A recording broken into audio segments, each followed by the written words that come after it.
Several Washington state lawmakers are sponsoring a bill to exempt the Spokane waste-to-energy facility from the state's Climate Commitment Act. That facility faces significant costs to comply with the act, and that burden could fall on Spokane residents. KREM 2's Caitlin Galloway breaks it down tonight.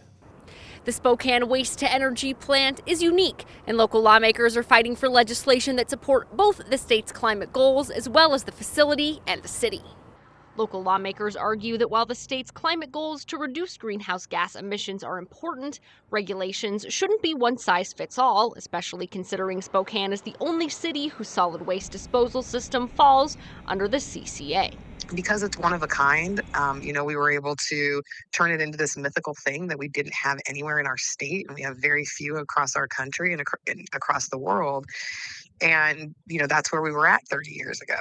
Representative Natasha Hill, substitute House Bill 2416's sponsor, says the facility doesn't have the technology to comply with what the Climate Commitment Act requires, and the resulting financial penalties could increase utility costs in Spokane. So we need to balance out meeting our climate commitment goals with what our ratepayers can afford, especially today and right now, while we're still working on technology that's going to help us address carbon emissions from a plant like this, as well as other facilities. A study from the Department of Ecology says Spokane's WTE facility provides the greatest net reduction in emissions compared to landfills.